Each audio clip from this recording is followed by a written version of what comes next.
All right.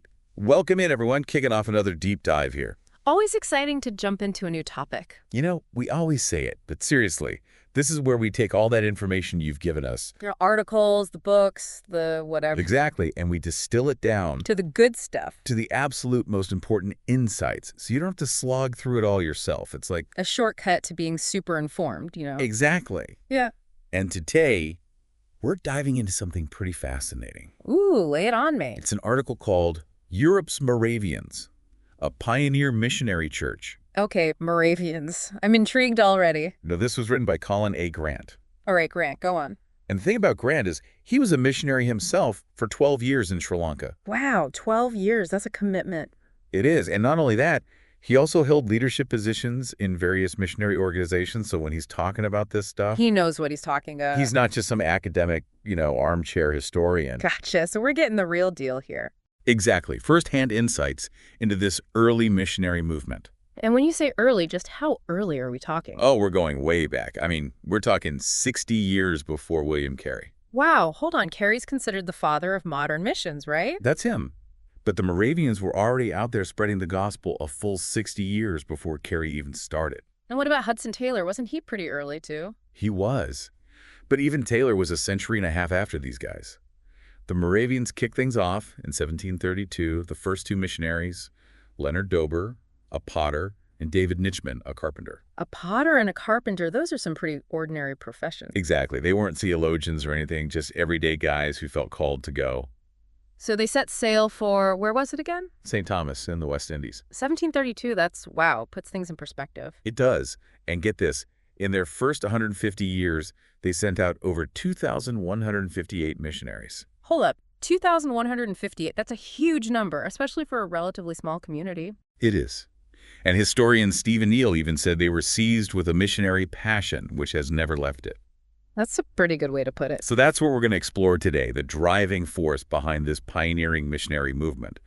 What made them so effective so early on? What were their secrets, so to speak? I'm ready to unpack this. Let's get into it. All right, so Grant kicks things off by talking about their spontaneous obedience. Spontaneous obedience. Now, that's an interesting phrase. It is. He's saying their missions weren't about some big plan or command from the top. It wasn't like a top-down kind of thing. Not at all. It was this deep, personal response to their faith. More like a groundswell. Exactly. Yeah. Harry Bower, another scholar, called it the response of a healthy organism to the law of its life. It was natural, not forced. I like that. So where did the spontaneous obedience come from? Well, you got into their history. These were exiled believers from Bohemia and Moravia. Exiled, so they were persecuted for their faith. Exactly. They found refuge on this nobleman's estate, Nicholas Zinzendorf. Zinzendorf, okay. He was a Lutheran and really sympathetic to their plight. In 1722, they established a settlement called Herrnhut, Herrnhut, what's that mean? the Lord's Watch. Interesting. So they're watching, waiting. And even when they established the settlement, it was symbolic. They felled the first tree while singing Psalm 84. Wow, so everything they did had this deep spiritual significance. And just 5 years later, in 1727, something really remarkable happened. Grant describes it as this intense period of spiritual awakening in Herrnhut. People described it as the tabernacle of God among men. A tabernacle of God among men, that's powerful imagery. It is. They were filled with joy and gladness. Feel like a genuine revival. And Grant suggests this was God's preparation for their future work. And right after that, in 1732, Zinzendorf is at a coronation in Denmark. A coronation, so he's rubbing shoulders with royalty. He is, and he meets this African slave from St. Thomas. This encounter is going to be important. I can feel it. Oh, it is. It shakes the whole community. And that's when Leonard Dober, the potter, and David Nitschmann, the carpenter, step up and say, We'll go. Yep, two ordinary guys who felt called to share their faith. And nobody batted an eye, right? That's the thing. A.C. Thompson, a historian who studied Moravian missions, said their commitment was seen as normal, not some big deal. Interesting. He contrasted it with what he called the hard work for interest in missions of his time. So for the Moravians, missions were just a natural part of their faith. It wasn't something you had to convince people to do. It was in their DNA. Exactly. And another guy, Reverend Ignatius Latrobe, he was a secretary of Moravian missions in the UK. He cautioned against all the fanfare. Like, don't make a big fuss over missionaries before they even go. Right. He advocated for a quiet departure. supported by prayer. Just go and serve, no need for the spotlight. Their desire was ardent, unostentatious, just to make Christ known. And this was woven into their whole church life, their prayers, their hymns. So missions weren't a separate thing. It was part of everything they did. Exactly. Okay, so the second characteristic Grant highlights is their passion for Christ. Passion for Christ, that makes sense given what we've heard so far. And he points to Zinzendorf as the prime example. Okay, Zinzendorf, the nobleman who sheltered them. That's him. But he wasn't just a benefactor, he was deeply involved himself. What do you mean? He made overseas trips to support their work. So he wasn't just writing checks, he was actively engaged. He was all in. His famous saying was, "I have one passion, and it is him, only him." Wow, that's powerful. And that passion fueled his writing. He wrote over 2,000 hymns. 2,000 hymns, that's some serious dedication. Talk about a prolific writer. And you know William Wilberforce? The abolitionists. That's the one. He had huge respect for the Moravians, said they were the best example of the love of Christ in action. High praise coming from Wilberforce. And he specifically praised their balance of zeal with qualities like prudence, meekness, and courage. They were on fire for Christ, but they were also wise and humble. A rare combination. And Grant makes a key point here. Knowing theology isn't enough. It's about more than just head knowledge. You got to have that love for Christ. Otherwise, Yeah. It's all just noise. So passion and action go hand in hand. Exactly. Okay, so moving on, the third thing Grant talks about is their courage in the face of danger. Courage, that's got to be important for any missionary, right? Absolutely, especially back then. These guys faced some incredible hardships, but they saw it as a way to identify with the people they were serving. Like suffering alongside them. Grant even quotes Paul from 1 Corinthians 9:22.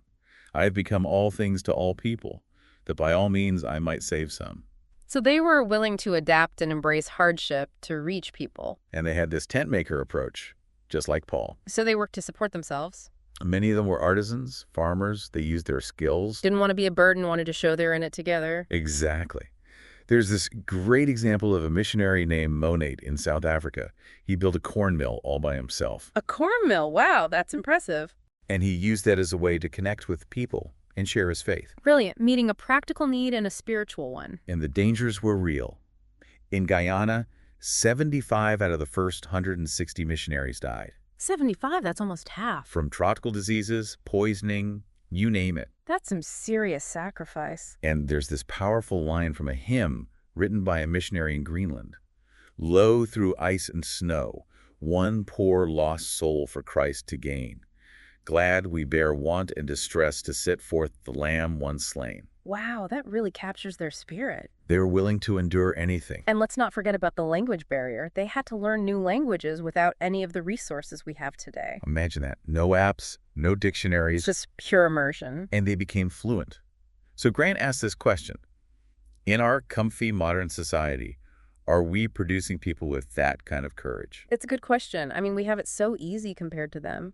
It makes you think, what are we willing to sacrifice for the gospel? Right, are we willing to step outside our comfort zones? Okay, so the fourth characteristic Grant talks about is their tenacity of purpose. Tenacity, they don't give up easily. They were in it for the long haul. Of course, there were some setbacks, like their early work in Australia got disrupted by the gold rush. Oh yeah, that makes sense. Everyone's chasing gold, not exactly receptive to the gospel. Right, but there are tons of examples of their incredible perseverance. Like David Zeisberger, he spent 62 years working among indigenous tribes. 62 years, that's longer than most people live. He was known as the Apostle to the Indians, or the Eliot of the West.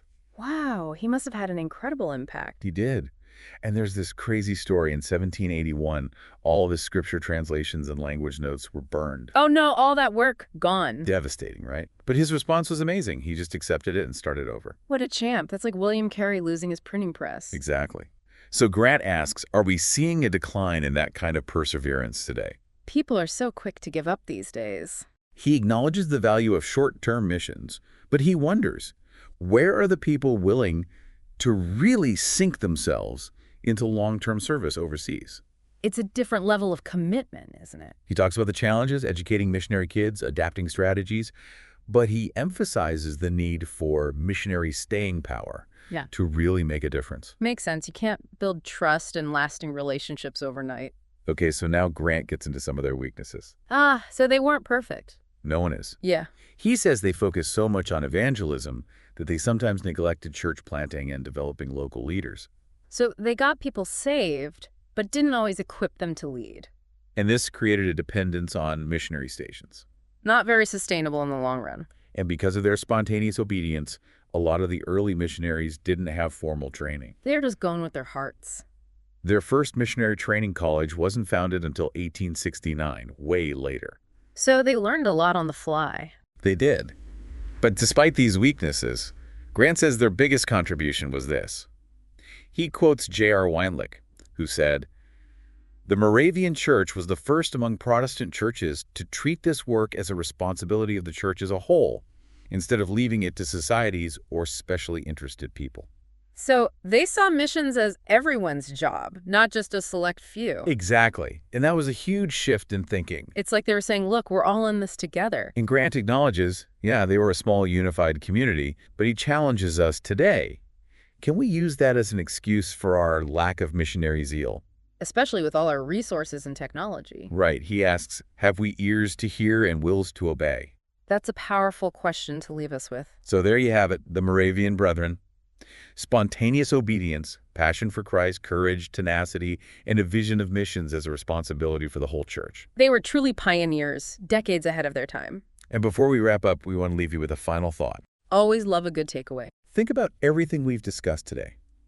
Which aspect of the Moravian approach speaks to you the most? What resonates with you? And how can that inform your own engagement with the world around you, whether it's in your own community or across the globe? How can we live out their legacy today? Food for thought. Definitely something to chew on. Thanks for joining us on this deep dive. Until next time. Keep exploring.